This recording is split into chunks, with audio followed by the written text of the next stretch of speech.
तर पुढची बातमी आहे पीक विमा संदर्भात। नैसर्गिक आपत्तीमुळे शेती पिकांचं अतोनात नुकसान होतंय। अशा अडचणीच्या काळात शेतकऱ्यांना आर्थिक आधार देण्यासाठी देशातील अनेक राज्यात पीक विमा योजना सुरू आहे। मात्र या योजनेचा शेतकऱ्यांना फायदा होण्याऐवजी विमा कंपन्यांनाच होताना दिसतोय। गेल्या 5 वर्षात विमा कंपन्यांनी 50,000 कोटींचा नफा मिळवल्याचं समोर आलंय। शेतकऱ्यांना मिळणारी भरपाई दिवसेंदिवस कमी होताना दिसतेय। शेतकऱ्यांना मिळणारी भरपाईची रक्कम कमी होत गेली आहे आणि कंपन्यांना नफा वाढत गेल्याची स्थिती दिसून येते। त्यामुळे पीक विमा योजनेचा मूळ हेतू साध्य झाला नसल्याचं दिसतंय।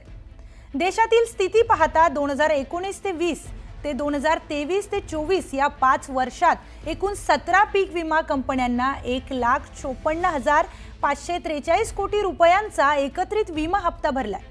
या काळात विमा भरपाई पोटी शेतकऱ्यांना 1,05,000 कोटी रुपयांची मदत मिळाली।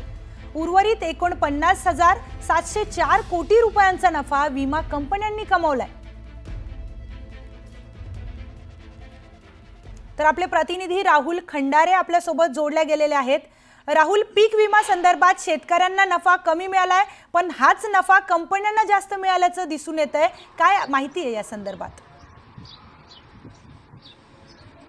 बरोबर आहे। आसमानी आणि सुलतानी संकटाने या ठिकाणी शेतकरी होरपळून निघालेला आहे आणि आसमानी आणि सुलतानी संकटाने शेतकरी अडचणीत सापडतो। त्या माध्यमातून पीक विम्याच्या माध्यमातून आपल्याला मदत मिळावी अशी अपेक्षा शेतकऱ्याला असते। शेतकरी त्या पीक विम्याचा योजनेचा या ठिकाणी लाभ देखील घेतोय। मात्र एक महत्त्वाची बातमी समोर आलेली आहे। शेतकऱ्याच्या व्यतिरिक्त पीक विमा कंपन्यालाच या ठिकाणी मोठ्या प्रमाणात फायदा झालेला असल्याचं या ठिकाणी समोर आलेलं आहे। काही शेतकरी आपल्या सोबत आहेत ज्यांनी पीक विमा काढलेला आहे, मात्र त्यांना अजूनही पीक विमा मिळालेला नाही आहे।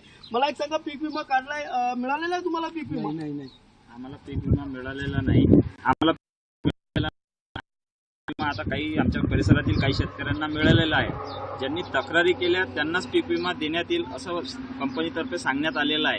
आता ज्या शेतकऱ्यांना मोबाईल साधा असतो, छोटा असतो, ज्यांना तक्रार समजत नाही, शिक्षण नाही आहे, त्या शेतकऱ्यांचं काय? त्या शेतकऱ्यांचा विमा हा यांनी नाकारलेला आहे। मागे बातमी आलती की मागे कृषीमंत्री, तत्कालीन कृषीमंत्री धनंजय मुंडे यांच्या दालनामध्ये बैठक घेऊन अपात्र केलेल्या शेतकऱ्यांना सुद्धा पात्र केले।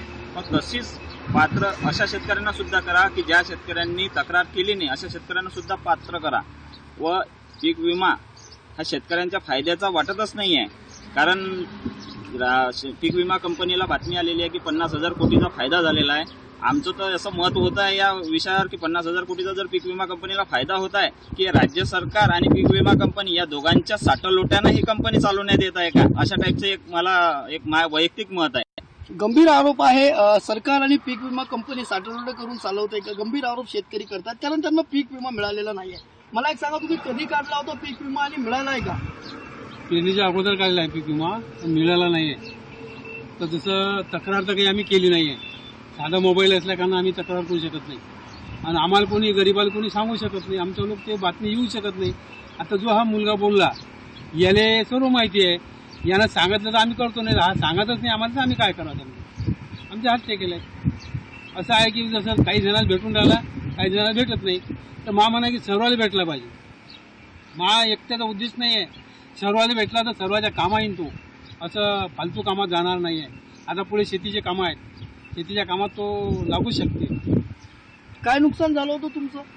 गहू बी झोपला आहे, आता हायब्रिड झोपेल होतं। सोयाबीनला तर काही आलंच नाही आहे। गहू असेल, सोयाबीन असेल, त्याचबरोबर हायब्रिड असेल, हे पीक जे आहेत ते पूर्णपणे शेतकऱ्याच्या हातून गेलं आहे। पीक विमाच्या माध्यमातून आपल्याला काही मदत मिळेल अशी अपेक्षा शेतकऱ्याला होती। काका, मला एक सांगा, काय परिस्थिती आहे पीक विम्याची? अशी आहे की आम्हाला काही विमा भेटलाच नाही आहे। आम्ही काढला विमा, आम्हाला 5 रुपये बी भेटले नाही। काही लोकांना भेटले, काही लोकांना भेटले नाही। आता आम्ही काय कारण का ही कंपनी म्हणते की बा तुम्ही ना ते ऑनलाईन केलं नाही, आम्ही ते सर्व करेल आहे।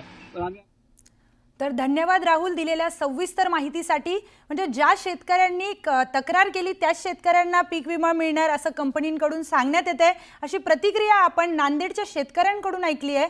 या संदर्भातील अधिक माहिती आपण सांगणारच आहोत। सध्या